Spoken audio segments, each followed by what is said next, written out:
पिछले 37 सालों तो पंजाब दे which student body elections ban किए हुए ने।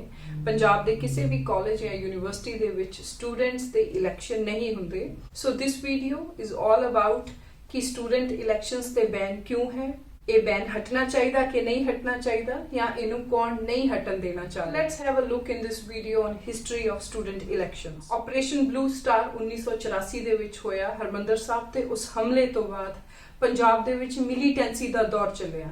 मिलीटेंसी दे दौर दे अंदर खतरा मानते हुए यूनिवर्सिटी कैंपस कॉलेज कैंपस नूं कि इत्थे बच्चे जिहड़े आ वो मिलीटेंसी मूवमेंट का हिस्सा बन सकते हैं या उहदे च अपने, क्योंकि उस टाइम लोगों के बहुत भावुक दौर सीगा एंड ਜਿਹੜੇ यूनिवर्सिटियां कॉलेजां ਦੇ ਬੱਚੇ ਹੁੰਦੇ ਆ उस उम्र ਦੇ ਵਿੱਚ बहुत जोश ਤੇ बहुत होश ਹੁੰਦਾ ਹੈ ਉਹਨਾਂ ਦੇ ਵਿੱਚ, बट फिजिकल एंड इमोशनल एक जोश ਜਿਹੜਾ ਆ ਉਹਨਾਂ ਦਾ आउट ऑफ कंट्रोल जोश ਹੁੰਦਾ। सो उस डर ਨੂੰ मद्देनजर रखते हुए पंजाब सरकार ने पंजाब हरियाणा और चंडीगढ़ ਦੇ ਵਿੱਚ स्टूडेंट बॉडी इलैक्शनस ਨੂੰ मिलीटेंसी ਨੂੰ कंट्रोल ਕਰਨ ਦੇ ਲਈ बैन कर ਦਿੱਤਾ ਸੀਗਾ। जो अपने पंजाब के मौजूदा MLA आ फतेहगढ़ साहब कॉन्स्टिट्यूएंसी तो कुलजीत सिंह नागरा उन्होंने 1993 ਦੇ ਵਿੱਚ 1993 ਦੇ ਵਿੱਚ ਜਦੋਂ ਉਹ ਯੂਨੀਵਰਸਿਟੀ ਦੇ ਵਿੱਚ ਪੜ੍ਹਦੇ ਸੀ, ਉਸੂ ਪਾਰਟੀ ਸੀ ਪੰਜਾਬ ਯੂਨੀਵਰਸਿਟੀ ਸਟੂਡੈਂਟ ਯੂਨੀਅਨ, ਉਹਦੇ ਵਿੱਚ ਇੱਕ ਸਟੂਡੈਂਟ ਲੀਡਰ ਦਾ ਰੋਲ ਨਿਭਾ ਰਹੇ ਸੀਗੇ। ਉਹਨਾਂ ਨੇ 6 ਦਿਨ ਦੇ ਲਈ ਹੰਗਰ ਸਟ੍ਰਾਈਕ ਕੀਤੀ। 6 ਦਿਨਾਂ ਬਾਅਦ ਉੱਥੋਂ ਦੇ ਐਡਮਿਨਿਸਟ੍ਰੇਟਿਵ ਆਫਿਸਰਾਂ ਵੱਲੋਂ ਖੁਲਵਾਈ ਗਈ ਔਰ ਇਹ ਵਾਅਦਾ ਕੀਤਾ ਗਿਆ ਕਿ ਯੂਨੀਵਰਸਿਟੀ ਦੇ ਵਿੱਚ ਇਲੈਕਸ਼ਨ ਕਰਵਾਏ ਜਾਣਗੇ। और एक तरह नाल इस 1993 ਚ ਕੁਲਜੀਤ ਸਿੰਘ ਨਾਗਰਾ ਵੱਲੋਂ ਚਲਾਈ ਹੋਈ ਮੁਹਿੰਮ ਦੀ ਜਿੱਤ ਹੁੰਦੀ ਹੈ ਔਰ ਇੱਕ ਇਹ ਜੋ ਚੋਣਾਂ ਨੇ ਜੋ ਇੱਕ ਆਪਣਾ ਡੈਮੋਕ੍ਰੈਟਿਕ ਸਟਰਕਚਰ ਆ, ਇੱਕ ਡੈਮੋਕ੍ਰੈਟਿਕ ਢਾਂਚਾ ਆ ਹਰ ਇੱਕ ਅਦਾਰੇ ਦੇ ਅੰਦਰ, ਉਹ ਉੱਥੇ ਇਸਟੈਬਲਿਸ਼ ਕੀਤਾ ਗਿਆ 1993 ਤੋਂ ਪੰਜਾਬ ਯੂਨੀਵਰਸਿਟੀ ਦੇ ਵਿੱਚ। ਇੱਥੇ ਦੋ ਗੱਲਾਂ ਜਾਣਨ ਵਾਲੀਆਂ ਵੀ, ਇੱਕ ਤਾਂ ਇਹ ਚੋਣਾਂ ਇਨਡਾਇਰੈਕਟ ਸੀਗੀਆਂ, ਡਾਇਰੈਕਟ ਚੋਣਾਂ ਨਹੀਂ ਸੀਗੀਆਂ, ਔਰ ਉਸ ਤੋਂ ਇਲਾਵਾ ਇਹ ਸਿਰਫ ਔਰ ਸਿਰਫ ਪੰਜਾਬ ਯੂਨੀਵਰਸਿਟੀ ਦੇ ਕੈਂਪਸਸ ਦੇ ਵਿੱਚ ਹੀ ਸੀਗੀਆਂ, ਨਾ ਕਿ ਪੰਜਾਬ ਯੂਨੀਵਰਸਿਟੀ ਦੇ ਐਫੀਲੀਏਟਡ ਕਾਲਜਸ ਦੇ ਵਿੱਚ ਵੀ, ਜੋ ਕਿ ਪੰਜਾਬ ਦੇ ਵਿੱਚ ਵੀ ਨੇ। ਸੋ ਸਿਰਫ ਔਰ ਸਿਰਫ ਪੰਜਾਬ ਯੂਨੀਵਰਸਿਟੀ ਦੇ ਵਿੱਚ ਹੀ ਇਹ ਚੋਣਾਂ ਕਰਾਈਆਂ ਜਾ ਰਹੀਆਂ ਆ। ਬਾਕੀ ਹਰ ਇੱਕ ਜਗ੍ਹਾ ਤੇ ਪਿਛਲੇ 37 ਸਾਲਾਂ ਤੋਂ ਇਹ ਚੋਣਾਂ ਸਟੂਡੈਂਟ ਬॉडी ਦੀਆਂ ਚੋਣਾਂ ਬੈਨ ਨੇ। ਉਸ ਤੋਂ ਬਾਅਦ ਜਦੋਂ ਪੰਜਾਬ ਸਰਕਾਰ ਨੂੰ ਇਹ ਮਹਿਸੂਸ ਹੋਣ ਲੱਗਾ ਕਿ ਹੁਣ ਮਿਲੀਟੈਂਸੀ ਦਾ ਦੌਰ ਪੰਜਾਬ 'ਚ ਖਤਮ ਹੋ ਚੁੱਕਾ ਹੈ, ਹੁਣ ਬਹੁਤ ਸ਼ਾਂਤੀ ਭਾਵਨਾ ਹੈ ਲੋਕਾਂ ਦੇ ਵਿੱਚ, ਇਦਾਂ ਦਾ ਕੋਈ ਵੀ ਖਾੜਕੂਵਾਦ ਦਾ ਕੁਝ ਨਜ਼ਰ ਨਹੀਂ ਆਉਂਦਾ, ਤਾਂ ਉਦੋਂ ਇੱਕ ਇਵੈਂਟ ਹੁੰਦਾ ਹੈ। ਉਸ ਟਾਈਮ ਦੇ ਮੌਜੂਦਾ ਚੀਫ ਮਿਨਿਸਟਰ ਬੇਅੰਤ ਸਿੰਘ ਜੀ ਦੀ ਅਸੈਸੀਨੇਸ਼ਨ ਹੁੰਦੀ ਹੈ 1996 ਦੇ ਵਿੱਚ। ਇਹ ਅਨਫੋਰਚੂਨੇਟ ਘਟਨਾ ਹੋਣ ਦੇ ਨਾਲ ਇੱਕ ਅਗੇਨ ਡਰ ਪੈਦਾ ਹੁੰਦਾ ਹੈ ਉਸ ਸਮੇਂ ਦੀਆਂ ਸਰਕਾਰਾਂ ਦੇ ਦਿਲ 'ਚ ਕਿ ਯੂਨੀਵਰਸਿਟੀਜ਼ ਐਂਡ ਕਾਲਜਸ ਦੇ ਇਲੈਕਸ਼ਨਸ ਨੂੰ ਹਜੇ ਬੰਦ ਹੀ ਰਹਿਣ ਦਿੱਤਾ ਜਾ ਸਕਦਾ ਹੈ ਕਿ ਮਿਲੀਟੈਂਸੀ ਦੀ ਮੂਵਮੈਂਟ ਕਿਤੇ ਦੁਆਰਾ ਪਨਪ ਨਾ ਜਾਏ। ਬਟ ਉਸ ਤੋਂ ਬਾਅਦ ਹੁਣ ਮੋਰ ਦੈਨ 20 ਸਾਲ ਤੋਂ ਵੀ ਜ਼ਿਆਦਾ ਟਾਈਮ ਹੋ ਚੁੱਕਾ ਹੈ, 22 ਸਾਲ ਤੋਂ ਵੀ ਜ਼ਿਆਦਾ ਟਾਈਮ ਹੋ ਚੁੱਕਾ ਹੈ, ਪੰਜਾਬ ਦੇ ਵਿੱਚ ਮਿਲੀਟੈਂਸੀ ਬਿਲਕੁਲ ਖਤਮ ਹੈ, ਸ਼ਾਂਤੀ ਔਰ ਅਮਨ ਹੈ, ਪੀਸ ਹੈ ਹਰ ਜਗ੍ਹਾ ਤੇ। ਸੋ ਇਸ ਟਾਈਮ ਦੇ ਵਿੱਚ ਵੀ ਸਟੂਡੈਂਟ ਬॉडी ਇਲੈਕਸ਼ਨਸ ਤੇ ਸਟਿਲ ਬੈਨ ਲੱਗਾ ਹੋਇਆ ਹੈ। 2018 ਦੇ ਵਿੱਚ ਕੈਪਟਨ ਅਮਰਿੰਦਰ ਸਿੰਘ ਜੀ ਨੇ ਵਿਧਾਨ ਸਭਾ ਦੇ ਵਿੱਚ ਇਹ ਗੱਲ ਕਹੀ ਸੀ ਕਿ ਅਸੀਂ ਸਟੂਡੈਂਟ ਬॉडी ਇਲੈਕਸ਼ਨਸ ਕਰਵਾਵਾਂਗੇ, ਅਸੀਂ ਬੈਨ ਨੂੰ ਅਪਲਿਫਟ ਕਰ ਦਿੱਤਾ ਗਿਆ ਹੈ, ਪਰ ਇਸ ਚੀਜ਼ ਦਾ ਦੁਆਰਾ ਕੋਈ ਵੀ ਇੰਪਲੀਮੈਂਟੇਸ਼ਨ ਕਿਤੇ ਵੀ ਨਜ਼ਰ ਨਹੀਂ ਆ ਰਹੀ। ਕਿਤੇ ਵੀ ਕਿਸੇ ਲੀਡਰ ਵੱਲੋਂ ਸਟੂਡੈਂਟਸ ਨੂੰ ਐਕਟਿਵਲੀ ਪੋਲਿਟਿਕਸ 'ਚ ਪਾਰਟਿਸਿਪੇਟ ਕਰਨ ਲਈ ਇਨਕਰੇਜ ਨਹੀਂ ਕੀਤਾ ਜਾ ਰਿਹਾ। ਲੈਟਸ ਲੁੱਕ ਇਨਟੂ ਇਹਦੇ ਕੀ ਕਾਰਨ ਹੋ ਸਕਦੇ ਆ।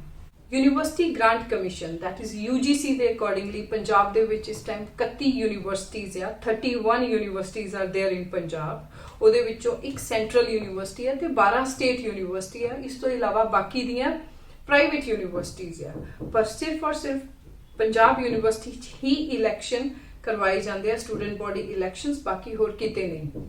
ਆਪਾਂ ਅਗਰ ਗੱਲ ਕਰੀਏ ਤਾਂ ਸਟੂਡੈਂਟ ਬॉडी ਇਲੈਕਸ਼ਨ ਕਿਉਂ ਜ਼ਰੂਰੀ ਆ, ਆਪਣੇ ਕੋਲ ਬਹੁਤ ਲੀਡਰਸ ਹੈ ਜਿਹੜੇ ਸਟੂਡੈਂਟ ਐਕਟਿਵਿਜ਼ਮ ਸਟੂਡੈਂਟ ਪੋਲਿਟਿਕਸ ਤੋਂ ਨਿਕਲੇ ਹੋਏ ਆ।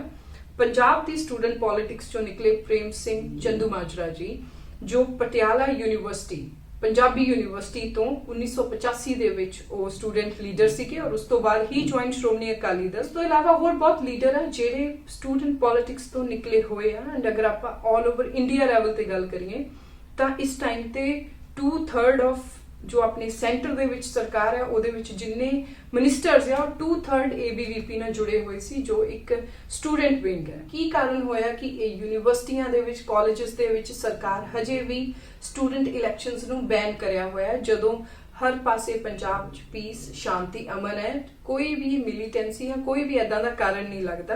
बट फिर भी आप इस वीडियो च 4-5 कारणों ते निगाह पाओगे कि किते यह कारण तो नहीं हो सकते कि स्टूडेंट्स नूं पॉलिटिक्स च आउण तो रोकिया जा रहा है। पिछले कुछ सालों दे विच कुछ गैंगस्टरिज्म दियां, कुछ गैंग वॉर दियां घटनावां पंजाब च बहुत वधियां, और ये भी एक बहाना भी हो सकता सरकार का और एक कारण भी हो सकता है। बट गैंगस्टर एक या दो पैदा हो रहे हैं, बट बाकी दे जो वधिया लीडर्स चो निकल के बाहर आए ने स्टूडेंट पॉलिटिक्स तो मैं तुहानू नाम गिणवा चुकी हैं। हजे भी होर बहुत नाम ने जो पहला MLA रहे ने या चोणा जित नहीं पाए, those who participated in the election. So gang war दे नाम ते या यूनिवर्सिटीज कैंपसिस नू ब्रीडिंग ग्राउंड समझ लेना जिथे गैंगस्टर पैदा हुंदे आ, ये गल कह के इलेक्शंस बैन करने colleges they which, it is not a good idea. दूसरा कारण ये हो सकता है कि कोई भी पोलीटिकल पार्टी ये रिस्क नहीं लेना चाहती, बिकॉज आप देखते हैं वोटां दे लई बहुत कुछ हो रहा है, सीटां दी लड़ाई हो रही है, पोस्टां दी लड़ाई हो रही है। सो मैनू लगता है कि इस दौर दे विच, इस टाइम दे विच जदों वो अपनी सीट पक्की करन, अपना अहुदा पक्का करन दे लई, अपनी कुर्सी पक्की करन दे लई लगे हुए आ, मैनू नहीं लगता कि उन्हां दे विच इस चीज़ का हौसला होएगा रिस्क लैण दा भी चलो आप स्टूडेंट बॉडी इलैक्शंस अलाउ कर दिंदे आ, अपने कोल नवें लीडर्स निकल के आउणगे तो आपां उन्हां नूं अगे टिकट देवांगे। सो मैनू लगता है कि कोई भी पोलीटिकल पार्टी रिस्क नहीं लेना चाहती, सिर्फ एक रिस्क लैण तो डरदी है कि उन्हां दे नाम ते कोई एलीगेशन ना आ जाए। नंबर 3 इज यूनिवर्सिटियां और colleges they which there is a leadership vacuum. कोई भी एक ऐदा दा लीडर स्ट्रोंग नहीं मिल रहा बच्चों नूं जिहड़ा विद्यार्थियों नूं एक पासे नूं एक डायरैक्शन दे विच लै जाए और वो डायरैक्शन वधिया होवे। बहुत बिखरे हुए आ बच्चे, छोटियां छोटियां ऑर्गेनाइजेशन च बटे हुए आ। वैसे एक गल होर भी बहुत वड्डा ट्रेंड यूनिवर्सिटियां कॉलेजेस च देखने को मिलता है कि बहुत बच्चे, बहुत स्टूडेंट्स ये कहते हैं कि सानू कोई पॉलिटिक्स च इंटरस्ट नहीं हैगा, असी सिर्फ इत्थे पढ़न आए हैं। पर इत्थे गल दसनी बनती है कि यूनिवर्सिटी का मतलब सिर्फ पढ़ाई ही नहीं हुंदा। यस, पढ़ाई है यूनिवर्सिटी का मतलब। यूनिवर्सिटी का दूसरा गोल है सेल्फ एक्सप्लोरेशन एंड यूनिवर्सिटी का तीसरा गोल है एक आइडियल समाज और सिटीजन की रचना करना, उस रचना नूं करन दे लई एक आइडिया पैदा करना, विजन बनाना। सो ये तीनों चीज़ां यूनिवर्सिटी के तीनों काम एक दूसरे नाल इंट्रीकेट होके चलन तो ज़्यादा वधिया समाज लई। किते ना किते स्टूडेंट बॉडी इलैक्शंस पे बैन लगाना सरकारां दी इनसिक्योरिटी भी दिखा रहा है। जो पोलीटिकल पार्टियां राज कर रही हैं उन्हां दी इनसिक्योरिटी भी दिखा रहा है। क्यों? क्योंकि अगर ये स्टूडेंट बॉडी इलैक्शंस होण लग जाएंगे तो जिस तरह मैं पहला लीडर्स के नाम लए तो बहुत लीडर्स निकल के अपने अगे आउणगे जो आके MLA टिकट्स या होर अहुदियां दे उत्ते अपना दावा पेश करनगे, अपना टैलेंट दिखा के, अपनी लीडरशिप स्किल्स दिखा के। तुसी यूनिवर्सिटीज या कॉलेजेस च जाके देखोगे, यू विल सी बच्चों च बहुत टैलेंट है, बहुत लीडरशिप स्किल्स है, क्योंकि अज दे टाइम दे बच्चे बहुत ज़्यादा कनैक्टेड है दुनिया दे नाल through their mobile phones. They know everything कि की चल रहा उन्हां दे अराउंड। सो मे बी अपने बच्चों दी, अपने परिवार दे बच्चों दी सीट नूं, MLA टिकट नूं सिक्योर रखण दे लई अज दे पोलीटिकल सिनेरियो दे जिन्ने भी लीडर्स है वो स्टूडेंट बॉडी इलैक्शंस नूं नहीं करवाउणा चाहुंदे। उन्हां नूं इदां लगदा कि आम जे बच्चे अगर स्टूडेंट इलैक्शंस दे थ्रू अगे निकल के आ गए तो कल नूं सानूं इन्हां नूं टिकट देनी पैगी तो साडे बच्चे कित्थे जाणगे। नैपोटिज्म मुक्कदी गल यह है कि मैनू इत्थे समझ नहीं आ रहा कि अपनी सरकार नूं अपने बच्चों के, पंजाब के स्टूडेंट्स से इन्ना भरोसा नहीं हैगा, या ये भी हो सकता है कि सरकार नूं अपने आप ते भरोसा ना होवे कि वो बच्चों नूं सही दिशा दे विच या उन्हां दे इन्ने जोश नूं, उन्हां दी इन्नी एनर्जी नूं हैंडल कर सके सरकार। This might be one of the reason.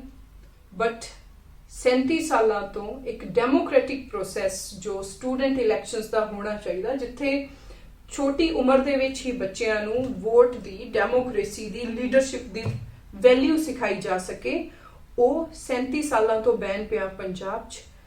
What I think is हरगिज बैन नहीं होना चाहिए। बच्चों नूं सानू यूथ पॉलिटिशियंस की लोड़ है और वो यूथ पॉलिटिशियंस सोहनी सोच वाले, वधिया सोच वाले, इनोवेटिव एंड प्रोग्रेसिव सोच वाले सानू यूनिवर्सिटी एंड कॉलेज कैंपसिस तो ही मिल सकते हैं।